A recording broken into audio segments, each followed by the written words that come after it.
এটা ছিল আজকের দিনের স্পেশাল একটা এক্সপিরিয়েন্স আমার জন্য। সকালবেলা কলেজে গিয়েছিলাম একটা কাজে, ফ্রেন্ডদের সাথে গেট টুগেদারে। তো কাজ হওয়ার আগে একটু অবসর ছিলাম, আধা ঘন্টা 1 ঘন্টার মতো। তো ভাবলাম বসে একটু প্রকৃতি দর্শন করি। প্রায় অনেক বছর পরে আমার নিজের কলেজে এসেছি, আমার প্রাণের কলেজ নরসিংদী সরকারি কলেজ। তো আসার পরে একটা ছোট্ট পরীর বাচ্চার সাথে দেখা হয়ে গেল। পরীর বাচ্চাটাকে কান ফুরিয়ে দিচ্ছি, এটা হচ্ছে আমার পক্ষ থেকে ওকে গিফট।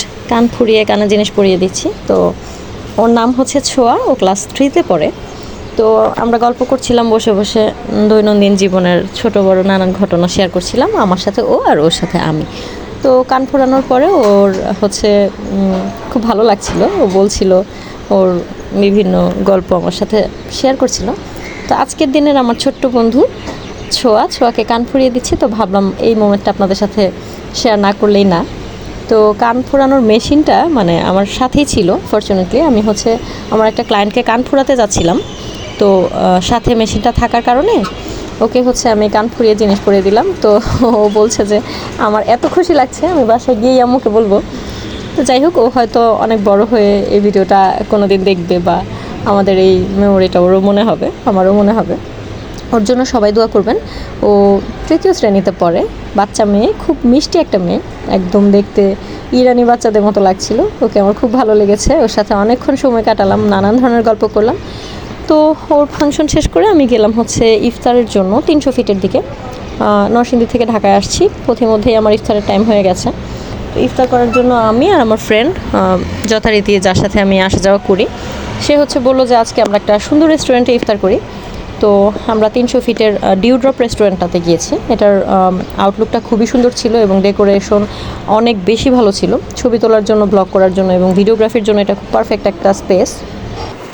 আপনারা যারা এখানে যেতে চান তারা কিন্তু ঢাকা থেকে নরসিংদী যেতে 300 ফিটের যে রাস্তাটা, সেখানে অনেকগুলো রেস্টুরেন্ট দেখতে পাবেন একসাথে সিরিয়াল বাই, ওখানে এটা পেয়ে যাবেন। তো এটার বাইরের লোকেশনটা খুবই সুন্দর ছিল। এখানে বাচ্চাদের খেলার জন্য একটা স্পেস ছিল। তো ছোট ছোট বাচ্চারা অনেকে দেখছিলাম এখানে খেলছিল। তো আমি ভিডিও করার সময় ইফতারের টাইম অলমোস্ট হয়ে গেছে, সবাই হচ্ছে যার যার জায়গায় বসে গেছে। ভেতরে ফ্যামিলি গেট টুগেদারের জন্য বা ফ্রেন্ডসদের গেট টুগেদারের জন্য খুব সুন্দর জায়গা করা ছিল। কাপড়রা আসলেও এখানে খুব সুন্দর স্পেস পাবেন। এখানে হচ্ছে ছবি তোলার জন্য খুব সুন্দর সুন্দর কিছু ফটো জোন আছে। তো আমি আর আমার ফ্রেন্ড যেহেতু যাচ্ছিলাম, আমরা ভাবলাম যে আমরা বাইরের দিকটাতে বসি। আর ও হচ্ছে ঘুরে ঘুরে সবটা দেখছিল, ভেতরটা কেমন, বাইরের জায়গাগুলো কেমন, বসার জায়গা কেমন। উপরে 2 তলায় একটু বসার জায়গা ছিল এবং খুব সুন্দর সুন্দর আইটেম ছিল এখানে, ইফতারের আইটেম বা প্ল্যাটার যেগুলোই বলেন আপনারা, এগুলো ছিল। তো আমরা হচ্ছে একটা কাপল প্ল্যাটার নিয়েছিলাম ইফতারের জন্য, ইফতারের আইটেম। তো আমরা হচ্ছে ইফতারের একদম ঠিক 10 মিনিট আগে এখানে ঢুকেছিলাম, তাই খুব বেশি ভিডিও করতে পারিনি, যতটুকু ক্যাপচার করতে পেরেছি আপনাদের সাথে শেয়ার করেছি। এটা হচ্ছে একটা বাদাম গাছ, বাদাম গাছের নিচের জায়গাটা আমার কাছে খুব ভালো লেগেছে। তো আমরা হচ্ছে এখানে বসেছিলাম। তো ভাইয়ারা খুব আন্তরিক ছিল এবং আমাদেরকে সব ধরনের সার্ভিস দিচ্ছিল, আমাদের খুব ভালো লাগছিল, ওদের আন্তরিকতায় আমরা মুগ্ধ হয়েছি। তো যাই হোক, আমরা হচ্ছে এখানে ইফতার করে পরবর্তীতে একটু রেস্ট নিয়ে আমরা আবার বাড়ির দিকে রওনা দিব। তো এই ছিল এই রেস্টুরেন্টের আউটলুকটা। আপনারা যারা এটাতে এখনও যাননি তারা কিন্তু যেতে পারেন। এখানের খাবার আইটেমগুলো বা মেনুগুলো খুব পছন্দ হয়েছে আমার। দামের তুলনায় আমার মনে হয়েছে দামটা একটু বেশি হলেও মানে টেস্ট খুব ভালো ছিল, যদিও আমরা ইফতারের আইটেমগুলোই নিয়েছি। তারপর অন্যান্য যে জুস বা যেগুলো দেখলাম বা দামের তুলনায় দেখলাম ভালোই, খারাপ না। এখানে আমরা হালকা একটু ইফতারের যে আইটেমগুলো আছে সেগুলো নিয়েছি, আর কিছু ফ্রুটস নিয়েছিলাম, আর একটা লেমন জুস নিয়েছিলাম।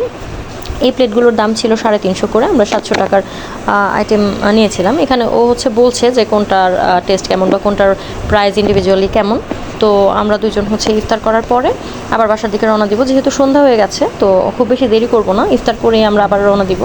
তো এই হচ্ছে আমাদের অবস্থা। আপনারা যারা এখানে আসবেন তারা আপনাদের এক্সপিরিয়েন্স শেয়ার করবেন, আর যারা এসেছেন আগে তাদের কাছে কেমন লেগেছে বলবেন। তো পথিমধ্যে আমরা যাওয়ার সময় শাহবাগে দেখলাম কিসের যেন আন্দোলন হচ্ছে, তো একটু দাঁড়িয়ে আমরা হচ্ছে একটু ভিডিও করার চেষ্টা করলাম, যেটা আসলে কি হচ্ছে বোঝার চেষ্টা করলাম। কিন্তু ভিড় বেশি ছিল, আর ওরা এখনও প্রোগ্রাম শুরু করেনি, সম্ভবত আসিয়া রিলেটেড কোনো কিছু ওরা করছে। তো আমরা হচ্ছে একটু দেখে তারপর দেখলাম যে প্রায় 7টা, 7:30 বেজে গেছে। তো একটুখানি ভিডিও করার পরে আমার আবার মেমোরিজ ফুল হয়ে গেছে ফোনের, খুব বেশি ভিডিও করতে পারছিলাম না। তো দেরি না করে আমরা হচ্ছে আবার বাসার দিকে রওনা দিব। তো এখানে ওরা একটা পথনাটক টাইপের কিছু করার চেষ্টা করছে। তো একটা ট্রেন যাচ্ছিল, আমার আসলে ওয়েদারটা ভালোই লাগছিল। তো এই ছিল আমার আজকের দিনের সারাদিনের এক্সপিরিয়েন্স কলেজে এবং হচ্ছে রাস্তায় ইফতার। তারপর হচ্ছে যে আমাদের যে কী বলবো, সব মিলে ভালোই লেগেছে। আজকের দিনটা উপভোগ করেছি, সুন্দর ছিল, খারাপ ছিল না। রোজার দিন বাচ্চাটাকে পেয়েছি, ভালো লেগেছে। ইফতার করেছি সুন্দর একটা জায়গায়, খুব সুন্দর সুন্দর কতগুলো ছবি তুলেছি, যদিও আমার ছবিগুলো শেয়ার করিনি। আর এমনিতে ভালোই ছিল।